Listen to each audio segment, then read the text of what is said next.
Hello and welcome to Breaking Down History. I'm Dr. Dickens, And my name's Mr. Pritchard. and today we're going to be looking at what life was like for an Anglo-Saxon. What do we already know about the Anglo-Saxons? So the Anglo-Saxons are the group of people, the tribes that came and ruled England after the Romans had left. So really Anglo-Saxon England lasts for about 500 years up until 1066. The Romans have lived there before, the Vikings are around at the same time, but the Anglo-Saxons are the dominant group over this bit of time.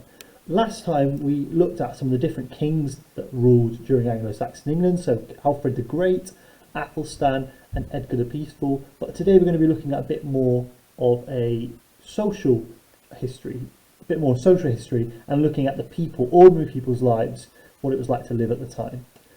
What we'd like you to do today in terms of making your notes is to divide a page into four. You can see this on your video with these four different headings. Where did Anglo-Saxons live? Anglo-Saxon society, beliefs, culture and work. And then to make some notes, and we'll talk a bit more about what you can do with those notes at the end of the video. So we found out that people living in England at this time are called Anglo-Saxons, but where did these Anglo-Saxons actually live? Well, there were around 2 million Anglo-Saxons living in England at this time, and most of them would have lived in earldoms. Well, all of them would have lived in earldoms because the country was broken up into earldoms at this point in time. So you have places like Wessex and Mercia. And these earldoms, these are essentially large pieces of land, aren't they?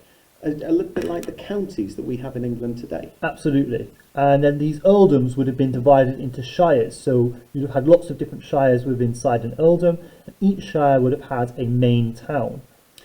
Did we learn about these towns last time round? Yeah, we did. They were called burhs, and they were something that were set up by Alfred the Great. What is a burh? These are sort of fortified towns, really. So towns, as you may be able to see from your picture, that would have had a large defensive wall going around the outside of it, maybe a ditch as well, a drawbridge, and maybe some towers to protect from attackers. Well, that's interesting. We live in towns today in England. We don't tend to fortify them or build walls around them. Why did the Anglo-Saxons build walls and fortify theirs? Well, if you remember, one of the things we said was that there was a large threat of Vikings at this point in time. The Vikings were raiding the coast, they were attacking people, they were coming inland and taking slaves. So one of the things that the Anglo-Saxons are trying to do is to protect the towns from this. And by building these defences around the towns, you're also protecting the trade that goes on there as well. So if you went into these burhs, you would have seen lots of Anglo-Saxons trading incredible items that they would have crafted themselves, metalwork, brooches, jewellery, clothing, all sorts of different things. So these burhs sound like pretty solid, safe places to live. Would I be right in thinking that most people lived in these burhs? Well, not really, because actually most people lived in the countryside. In fact, at this point in time, historians reckon about 90% of the country lived in small villages or rural areas. So we're talking about the countryside there. What would these villages have looked like? So villages in the countryside would have usually been grouped around something called the Thane's Hall. And we'll look at what a thane is in a moment. However, if they weren't grouped around the Thane's Hall, sometimes they would have just been randomly scattered houses in the countryside. Now, around these houses and around this hall, what you've usually seen is lots of animals, cows and sheep that would have been grazing in the fields, pigs and chickens nearer to the houses, maybe some people working outside of their houses making things as well. The houses themselves were made of wood, they were thatched with straw, and you would have had one room in this house, and in that room you would have had huge families sharing a space. A lack of windows as well, maybe just one small hole in the entire house where you would have had fire and smoke going out from. So really sort of smoky, claustrophobic places. Yeah. And these families who are living in these houses, what are we talking about? We're talking about father, mother, couple of children? No, we're probably talking about an entire extended family, so cousins, aunts, uncles, grandparents as well. So lots of people living in small spaces. So we know where the Anglo-Saxons lived. But who are they? Who lived in Anglo-Saxon England? Well, at the top of society, as you'll remember, you've got the king. So people that we studied like Alfred the Great, Athelstan, they were at the top of society. They were the most powerful and important people in the entire country. And they were powerful because they got their power from the army. If you remember, they could raise this army called the Third, which was made up of peasants and thanes. And this gave them the ability to really protect against attackers. They also needed the support of the church and the earls in order to help them rule. What was the king's main duties? So his job as king was to protect the realm, so defend from invasions, create laws, make sure that the country is a fair and peaceful place to live. And in return for doing that, the people of England owe him service. So he provides them with protection, and the people have to give him service in return. Who do we have then just beneath the king? So at the next level, you've got the nobility. So these are earls and thanes. And like we said, the country had been split up into earldoms, so you'd have had several of these earls around the country who would have been basically really rich landowners. And they would have ruled on behalf of the king, they would have collected taxes for him, and they would have also enforced law and order. Okay, these thanes sound quite interesting. Who are they?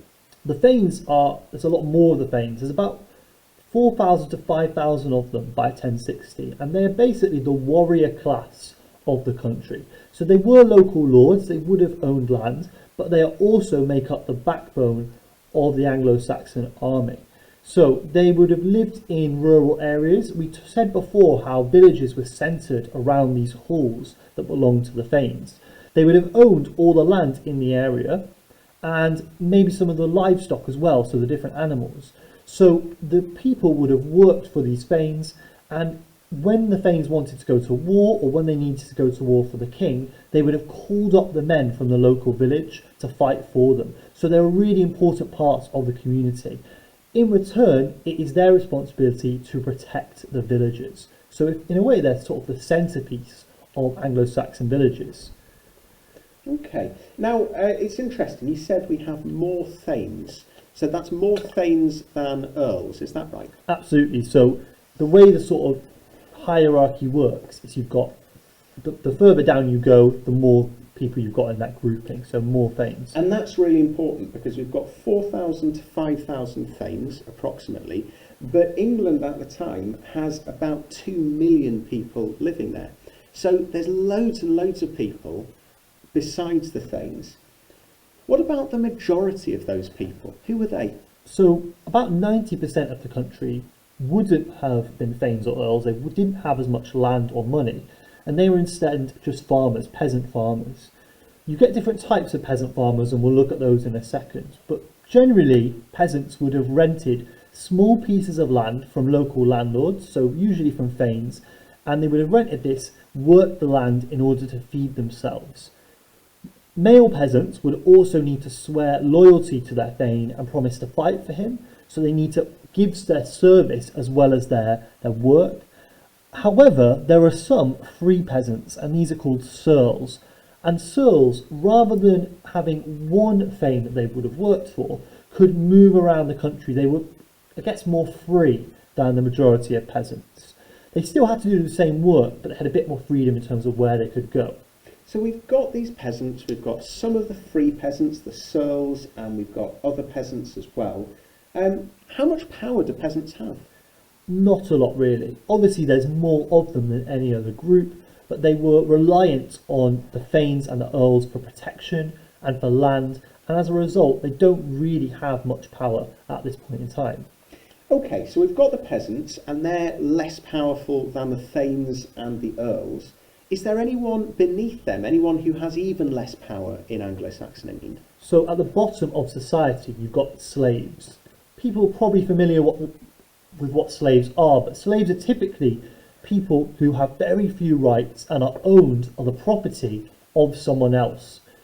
And they reckon that about 10% of the Anglo-Saxon England was made up of slaves. These slaves would usually have been people that had been captured during war and as a result were prisoners, so people that were maybe Celts or Vikings, Or sometimes there were people that had become so poor that meant they had to sell themselves into slavery, or at worst, sell their children into slavery as a way of surviving. Whoa, hold on. So we've got people who said, I'm going to become a slave and I'm going to sell myself to someone else. Is that right? Absolutely. Although it is important to remember that the type of slavery we're talking about here isn't the same type of slavery that African Americans went through centuries later. It's a slightly less severe form of slavery. So people could, for example, work themselves out of being slaves. Okay. Okay, so we know that the people living in Anglo-Saxon England are called the Anglo-Saxons, obviously. We know that most of them are living in countryside, and we know who those people are. What did the Anglo-Saxons believe in, though? So you've got two ways of looking at this, really. You've got two time periods, to be honest. The first you've got is when the Anglo-Saxons originally came to England, they would have been described as being pagans, which means that they didn't follow one of the major world religions.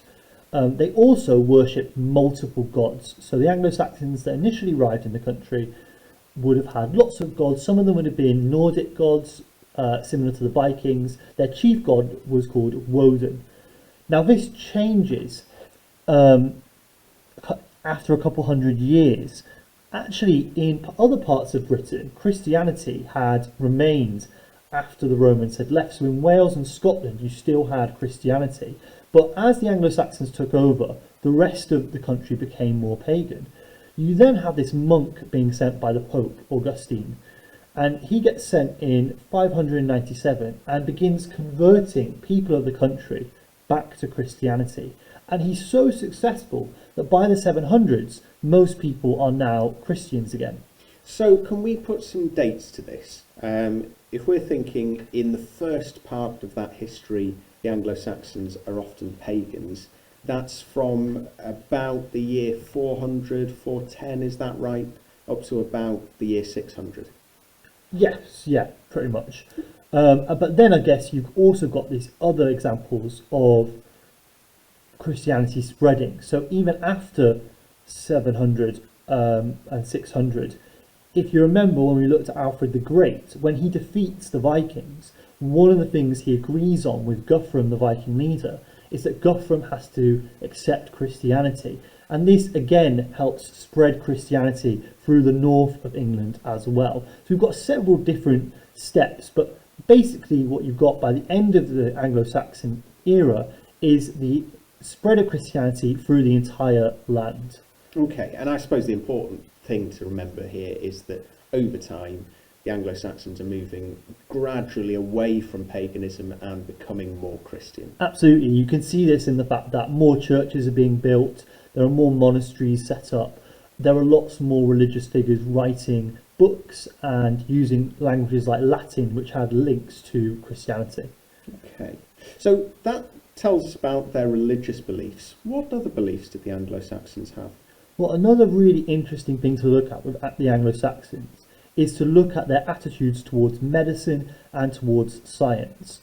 There were no trained doctors in Anglo-Saxon England, and most healers would have relied on traditional knowledge passed down through families and through villages. So it must have been quite dangerous to fall ill, I suppose, if you've got no trained doctors. If you did fall ill, what sort of traditional cures did people use to get better?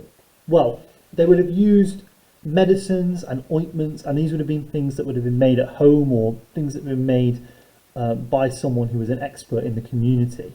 One traditional cure that I looked at was when people had a sty, is they would get a mixture of leeks, garlic and wine and add this to some liquid from a bull's stomach, and they would apply this to the sty in the hope that it would deal with the problem. Right, hold on, stop there. So a sty is it's almost like a spot that occurs in your eye, yes, isn't it? So it's an eye irritation. You've got a problem with your eye, and you would get together some leeks, some garlic, some wine, and you'd mix it together with, if it's liquid from a bull's stomach, I suppose that would be like stomach acid of some kind. Yeah. And then you'd pour it into your eye. Is that right?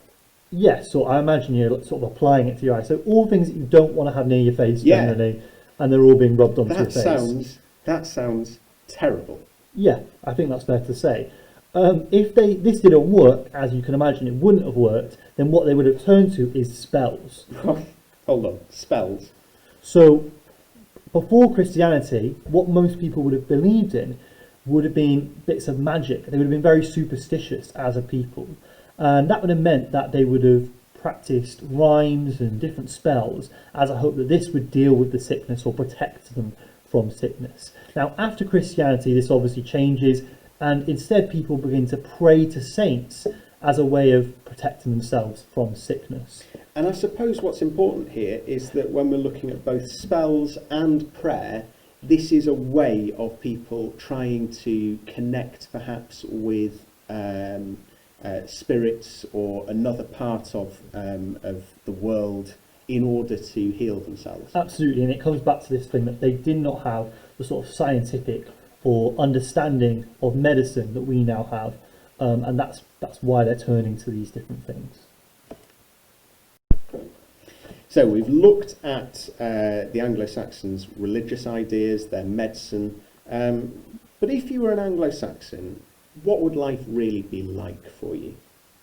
So, the peasants, I think, the majority of their life would have been pretty boring, I think it's fair to say. They would have spent most of their life farming. What sort of things would they have been farming at this time? So we've got to think about the things that you can actually grow in this country. So wheat and barley, so crops, also vegetables, so carrots, parsnips, maybe some fruits like apples. They would have also kept animals, so sheep, cows, pigs, chickens, which they would have used not just for meat but also for eggs and wool, which they would have then used for other things as well.